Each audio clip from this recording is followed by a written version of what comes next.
Hey guys, Tyler and Evan here with Steele Industries. Today we're going to touch on driving under night vision. So I've personally had some time doing this with my PVS 14. Evan, I know that you've done a little bit more than I have, and you've had some time with some professional drivers even. Yeah, absolutely. So I'm a big car guy, and one of the biggest selling factors of getting my DTMVSs was driving without the headlights on at night. Now, obviously, there's some fake safety factors, to be mentioned in that, and we're going to kind of get into that in a little bit. But yeah, I've had a lot of really fun experiences driving at night. I've been able to actually drive at night in Alaska with a professional driver who used my DTMVSs to navigate a ice course in his 300 horsepower Toyota GR Corolla. So they're extremely capable for night driving. We've tested it, it's proven, and we're going to kind of get into some details about the different units and then talk about the different scenarios in which you would use this and how it's used.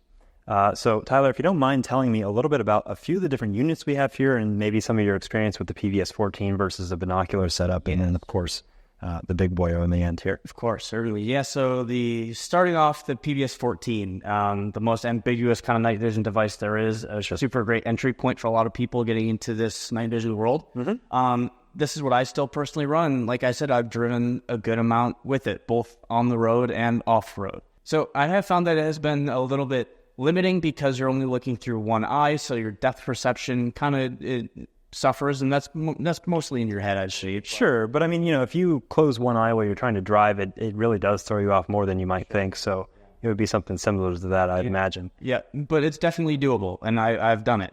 Going over to a binocular unit like your DT NVS that you have, right? The new DT NVS MG model, or a Nighthawk, something like these, you're going to have a little bit more depth perception, perceived anyway, so it will take the strain off, make it a little easier, but it's still locked into that 40 degree or so field of view. Yeah, so these have 40, it's basically a 40 degree field of view, right? So you don't have any peripherals when you're looking through a binocular system, which when you're driving at night, or driving in general, you kind of don't realize how much you rely on seeing the lines on the road kind of pass by your head as far as like being able to center the car in the lane. So it does take some getting used to, but we have a couple options that might help circumvent that. Yeah, certainly. So that's where getting into a wider field of view setup, it can be nice. Something like this RP NVG. Some people have even had bridged PVS 14s on something like a noise fighter pano bridge, where you're just panning them out, and now you have increased field of view. On the far end of the spectrum, over here, GPNVGs, the favorite of everybody. Yeah. Those are the perfect ones. You can see in front of you just as well as you can see on the sides. You have great field of view. I know that Evan, you've seen it yourself even. Yeah, I'm on to right. Yeah, quads. I don't know specifically about the GPs, but quads are very commonly used in aviation for flying at night, especially like helicopter operators and stuff like that, military. So, we know that this is a very proven device for operating a vehicle at night. Sure thing. The increased field of view and the perfect view in front of you is fantastic. So these are some of the options here. You can get in nicely and easily with your standard unit you have, or you can jump all the way to the very end of the spectrum and have fantastic wide field of view with something like a GPNVG. Right, but it's going to cost you a pretty penny. It will. It will.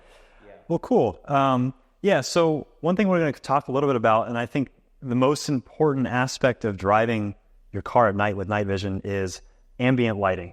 And so we have like three different factors there. So we have the lighting inside of your vehicle, we have the lighting being produced by your vehicle, mostly your headlights or running lights, and then we have external lighting. So those can be car headlights, street lights, and things of that nature. So we'll start with interior lighting on the vehicle. This is important because any kind of glare that you get from the interior lights on your car are going to inhibit your ability to see outside of the car with the night vision, because the night vision goggles auto-expose for any light that is coming into them. So kind of the first step that we usually take, and maybe you can touch on like what you do, but you basically just need to get the gauges covered up or turned off. Yeah, certainly. So what I normally do when I'm about to go for a night drive for whatever reason is I will turn off my headlights, which on my car, when I turn the auto headlights off, all the interior lights go off. Okay. Then from there, I do have some parts on the gauge cluster that still illuminate. And like you said, that's going to, especially if you look down right towards them, you're going to kind of auto gain. Sure. So you're going to darken everything else so you can't see. So what I'll do for that is I will normally I'll have a sweatshirt or something in the car or some kind of cloth. I'll fold it up and I'll put it in there and it stays fine and, it's covered up. Yeah, that's what I've found, as a last-ditch effort. If you can't turn the infotainment system off on your car completely, anything like that, especially a lot of these modern cars are really difficult to even turn exterior lights off on. So, right. So that's an important factor. And something, too, that you might see on some modern cars is interior IR lights. Even some of them by the mirror, where safety systems and radars and all the new things that new cars have, you can get IR floods. So the only way you're going to know that is hopping in the car with your night vision on and seeing. Right. Yeah, absolutely. So the next thing we're going to touch on is exterior lighting. So your headlights. We'll go ahead and preface this with saying, obviously be safe. That's the number one thing. You want other cars to be aware that you're out there driving, especially if you're in other traffic, even on a back road. Every single time I see a car coming around the corner, I pop those headlights on. You just want to be safe and make other drivers aware that you're there. But there are big advantages to driving without your headlights on if you're using night vision goggles. So basically, any of these night vision goggles, they're going to auto expose for light. And we kind of touched on that with interior lighting. It's equally as important for exterior. So when your headlights produce light and your goggles are on, they're going to expose for the light that the headlights are producing, thus darkening any light that falls off from your headlights. So any light that kind of is thrown out any further than your actual headlights is going to be darker. But when you turn your headlights off, everything kind of evens out, and it's pretty cool to actually watch in the night vision goggles. But essentially, when you turn your headlights off and there's no light on the exterior of the vehicle, you're going to be able to see as far as you would in the daytime with your eyes. Yeah, sure thing. So another thing, too, that you should be aware of, especially if you're driving with other people, and more specifically in a line or a file of some kind, are your brake lights. So if you're going to be out, say, even off-roading and you have ATVs or something, you're going to want to have some kind of brake light kill switch or something like that, because if you've ever been behind someone and they throw their brake lights on, you're immediately blinded and you can't see anything. Right. Well, even when you're driving with the night vision and you hit the brake lights, it lights up everything around you because they're so sensitive to light. So even if you have your headlights off, it's a pretty significant factor. Right. So the last bit of light that we need to be concerned about when driving is going to be any kind of exterior like ambient light, such as traffic lights or oncoming car headlights. So again, your goggles are going to work a lot like your phone does when it exposes for an image. If you have a bright light in the image, in the center of the image, kind of everything is going to darken around it. Your goggles are going to do the same thing. So when you have bright car headlights on, everything is going to kind of darken, and you're going to be able to see the headlights, but not much else. But the cool thing about night vision is that, unlike your eyes readjusting for, when a car passes by you with its brights on, the night vision adjusts very quickly. So you're very quickly going to get your night vision back, and you're going to be able to see just fine after that car passes. But occasionally, if the lights are bright enough or they're hitting your goggles at the right angle, they will leave some streaks that will go away.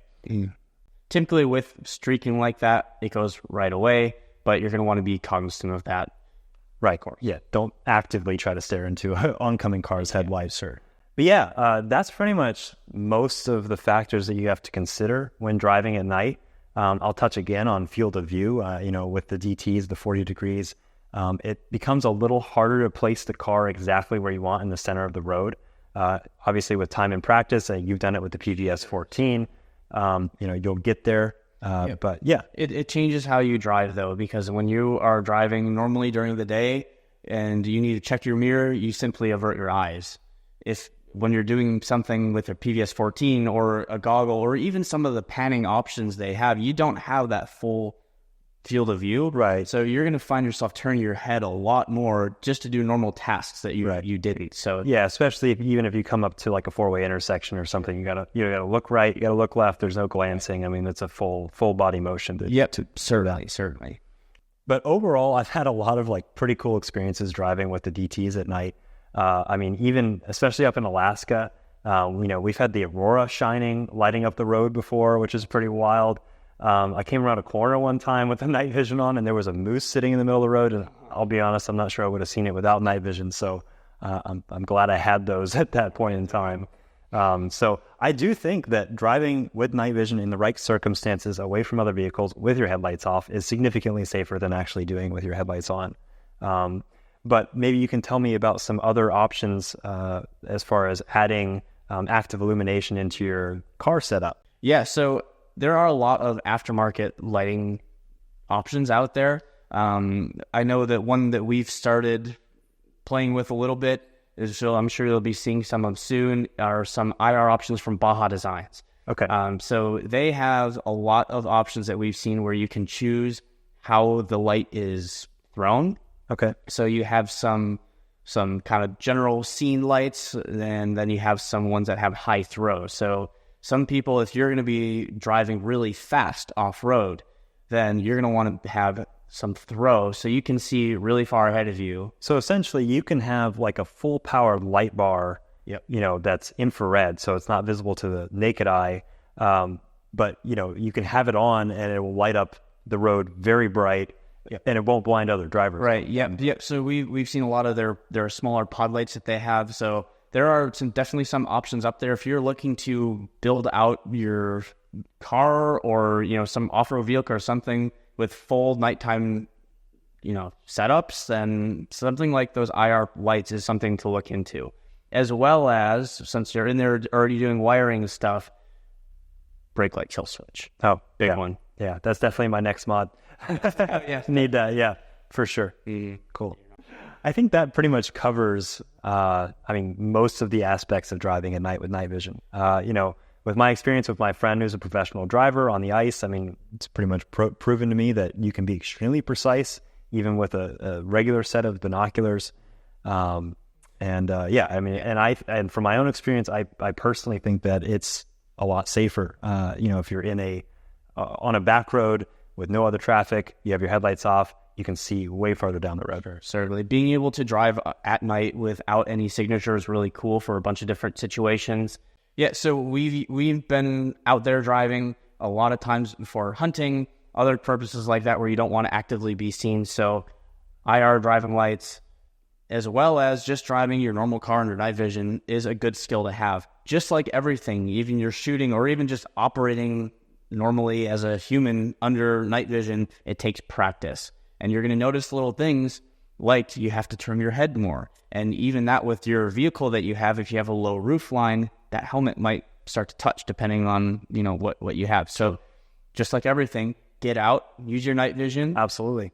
Be safe about it, especially in this one, but have fun, get some reps in, get practice, and yeah. Yeah, absolutely. Anyway, guys, if you have any question about anything we talked about today, we have a lot of really cool units here. We have our new Nighthawk that we're coming out with soon. Yeah. Feel free to shoot us an email, give us a call, or hit us up in our live chat on our website. And as always, stay nocturnal.